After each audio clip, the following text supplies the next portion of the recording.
Hello students, ये आप लोगों का टॉप 20 स्कॉलरशिप टेस्ट का सॉल्यूशन है और इसमें टोटल 20 क्वेश्चंस हैं। So let's start the discussion. तो फर्स्ट क्वेश्चन है कि ये दोनों वेक्टर्स आपस में परपेंडिकुलर होंगे, कब होंगे? ऑब्वियसली तब होंगे ये दो वेक्टर्स परपेंडिकुलर जब इनका डॉट प्रोडक्ट 0 हो जाएगा, क्योंकि डॉट प्रोडक्ट के केस में cos 90 का टर्म आएगा। और अगर हम लोग देखें तो इसका डॉट प्रोडक्ट करें तो 2i और i तो हो गया 2, j और b तो हो गया b, plus 2 is equal to 0, तो b की वैल्यू आ गई -4। Second question, a stone is dropped into a well in which the level of water is h below the top of the well. If v is the velocity of sound, the time t after which the splash is heard. देखो, सबसे पहली बात तो पानी के surface तक stone को पहुंचने के लिए जो टाइम लगेगा वो ऑब्वियसली √2h/g लगेगा। This is t1।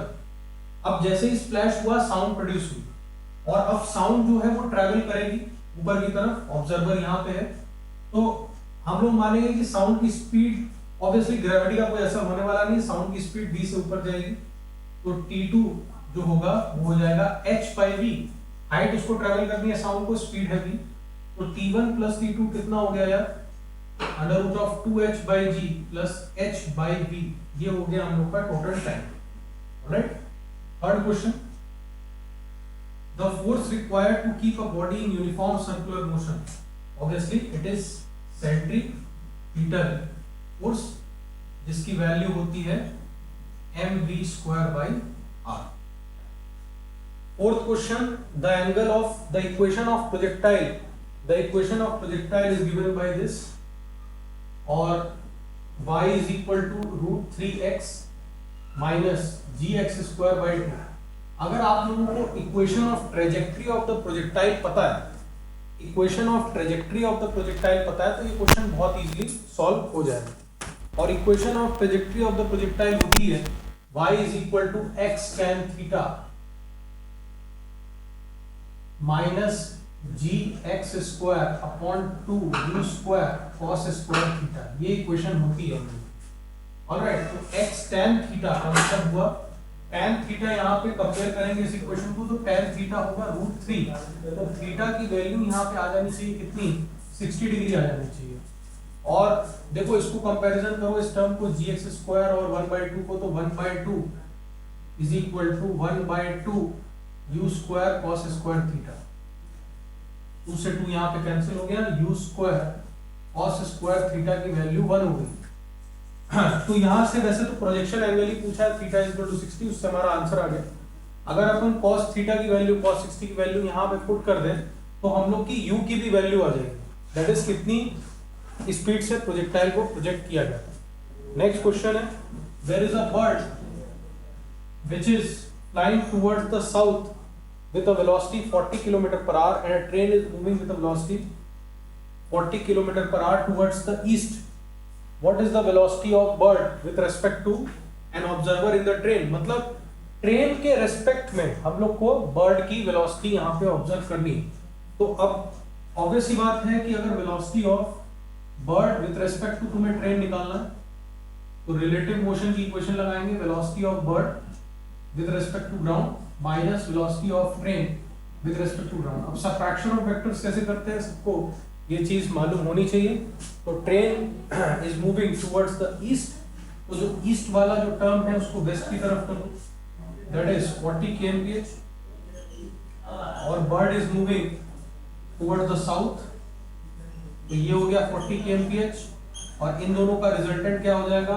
इन दोनों का रिजल्टेंट हो जाएगा 40√2, और ये रीजन कौन सा हुआ? It will be south west, तो इसका सी ऑप्शन जो है वो आंसर हो जाएगा। तो ये थे पहले 5 क्वेश्चन। अब नेक्स्ट पे चलते हैं।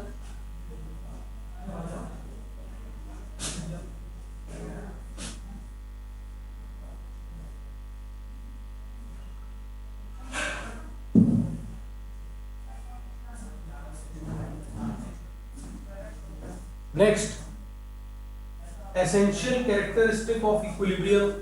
तो ए ऑप्शन कह रहा है मोमेंटम इक्वल 0। ऐसा जरूरी नहीं है कि अगर मोमेंटम 0 हो तो पार्टिकल जो है वो इक्विलिब्रियम में रहे। फॉर एग्जांपल मैक्सिमम हाइट पे अगर कोई पार्टिकल तुमने थ्रो किया, मैक्सिमम हाइट पे उसका जो मोमेंटम है वो 0 हो जाता है, लेकिन जो ग्रेविटी है वो उस समय भी एक्ट कर रही होती है। एक्सेलरेशन इक्वल 0, ये डेफिनेट सी बात है, ये इक्विलिब्रियम की कंडीशन हो जाएगी। B option is correct. ठीक है, 7th question, the ratio of weight of a man in stationary lift and in a lift accelerating towards with uniform acceleration is 3/2. The acceleration of the lift is, तो देखो stationery lift में उसका ज्यादा wait दिख रहा है और जब लिफ्ट मूव कर रही है यूनिफॉर्म एक्सेलरेशन से तो उसका कम वेट दिख रहा है। इसका मतलब एक बात तो कंफर्म है कि अगर सोचो लिफ्ट ऊपर की तरफ मूव करेगा तो एमए जो स्यूडो फोर्स है वो नीचे की तरफ लगेगा और नॉर्मल रिएक्शन बढ़ जाएगा, लेकिन इस केस में हम लोग को नॉर्मल रिएक्शन जो है वो डिक्रीज होता हुआ दिख रहा है कि जो वेट ऑब्जर्व हो रहा है वो एक्चुअली में डिक्रीज हो रहा है। तो डेफिनेटली ये एलिवेटर ए एक्सीलरेशन से नीचे मूव करेगा। तो ये जो भी पर्सन है जिसका वेट मेजर हो रहा है यहाँ पे, जो भी पर्सन है जिसका वेट यहाँ पे मेजर हो रहा है, उस पर्सन के लिए जो नॉर्मल रिएक्शन है वो ऊपर की तरफ आना चाहिए, mg नीचे की तरफ आना चाहिए।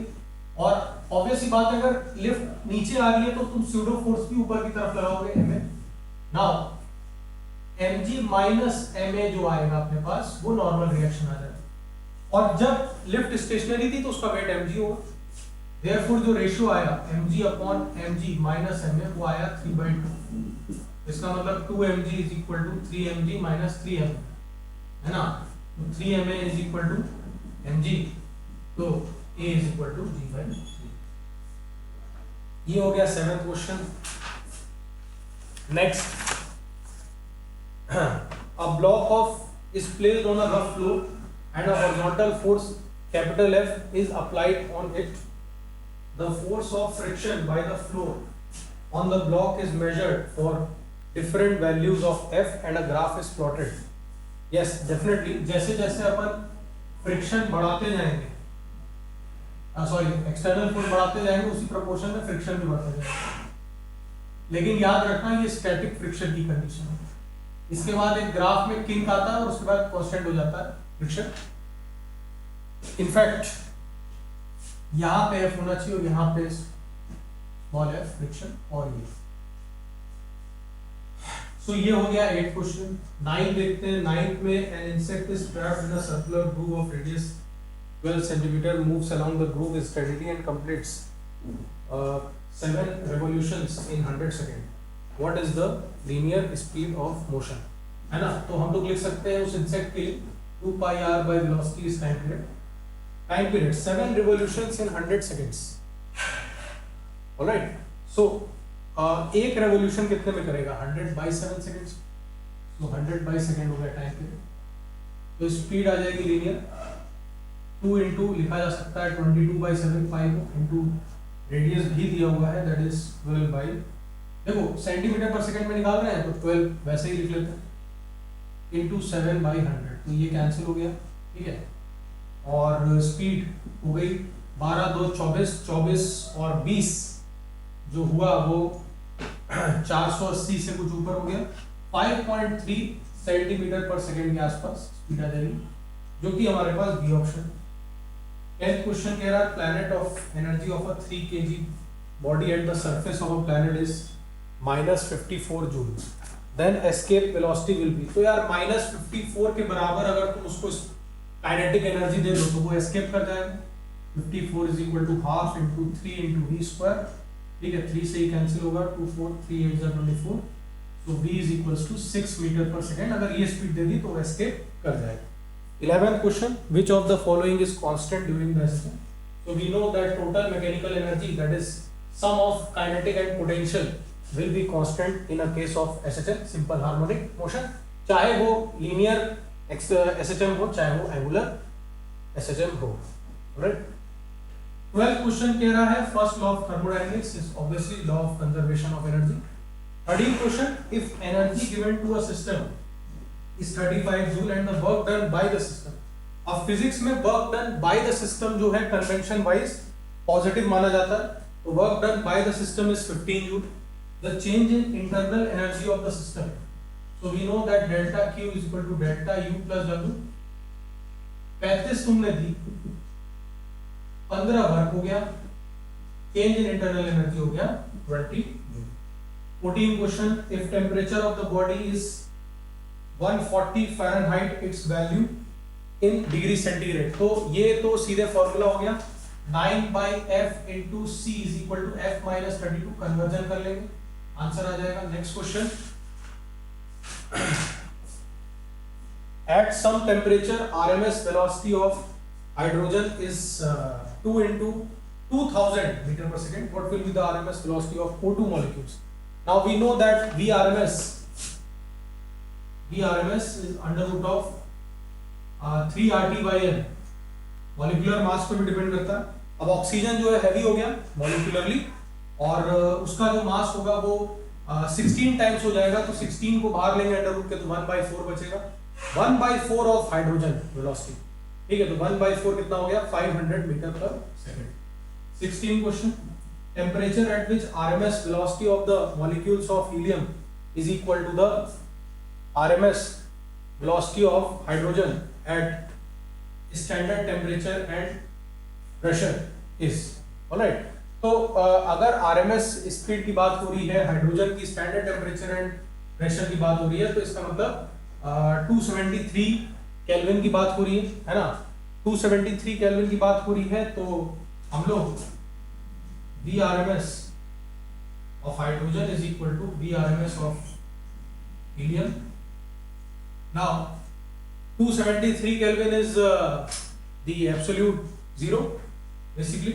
तो अगर तुम सोचो कि under root of 3 into R by M, अगर मैं हाइड्रोजन का मॉलिक्यूलर मास मान लो 1 कंसीडर कर लेता हूँ, ठीक है, या फिर स्मॉल m कंसीडर कर लेता हूँ, तो लेट्स से टेम्परेचर यहाँ पे T1 हो गया is equal to under root of 3R.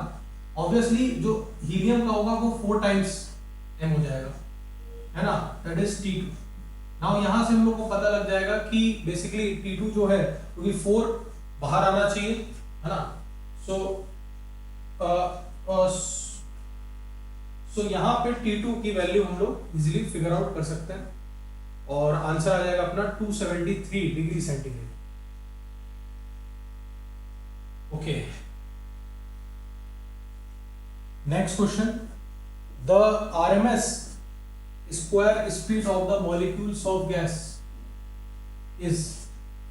So first option is independent of its pressure but directly proportional to Kelvin temperature. 3p by rho लिखा जा सकता है, तो जरूरी नहीं है प्रेशर के इंडिपेंडेंट हो.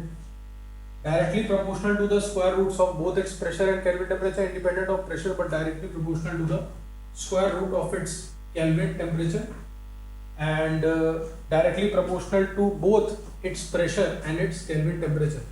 सो सी ऑप्शन जो है वो काफी हद तक सही लग रहा है, क्योंकि अगर मैं 3p by rho भी लिखूं तो Pm is equal to dRT भी होता है ना. So it is independent of pressure but temperature के तो प्रोपोर्शनल आएगी, क्योंकि देखो मॉलिक्यूलर मास तुमने फिक्स कर दिया और R जो तुमने फिक्स कर दिया, यहाँ पे जो इक्वेशन बनती थी 3p by rho की बनती थी, तो इस प्रेशर के साथ साथ डेंसिटी भी चेंज करेगा ना definitely.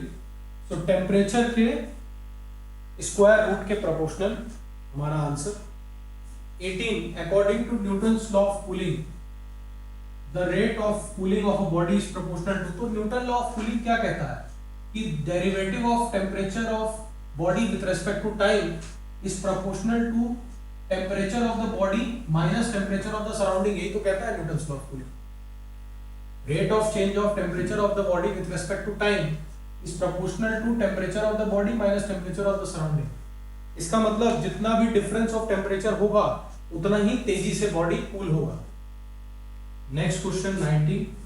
A bucket full of hot water cools from 75 to 70 in time t1, 70 to 65 in time t2 and from 65 to 60 in time t3. बिल्कुल 18th question से directly related, क्योंकि तुम देखो जब वो 65 से 60 कूल हो रहा होगा सब में 5-5 डिग्री ही गिर रहा है टेम्परेचर, है ना, लेकिन 65 से 60 जब कूल हो रहा होगा तो सराउंडिंग टेम्परेचर के आसपास आ चुका, और 75 टू 70 में वो सराउंडिंग टेम्परेचर से फिर भी दूर है, तो जितना ज्यादा टेम्परेचर डिफरेंस होगा उतनी तेजी से वो कूल होगा। इसका मतलब एक बात तो कंफर्म है कि जो T1 टाइम है वो सबसे छोटा होगा, फिर T2, फिर T3 सबसे ज्यादा टाइम होगा। Clearly Newton's law of cooling. Next question, in stretching a spring by 2 centimetre energy stored is given by U, then stretching by 10 centimetre energy stored will be. देखो फर्स्ट केस में अगर तुमने 2 centimetre से stretch किया तो half k into 2 का square that is 4, तो u आ गया हमारे पास 2k, है ना। अब स्प्रिंग कांस्टेंट तो देखो चेंज होगा नहीं, u dash half into k into तुमने 10 सेंटीमीटर से उसका स्क्वायर कर लो 50k, देयरफॉर 25 टाइम्स u हो गया अपने पास। So this was the discussion of the scholarship top 20 test. All the best.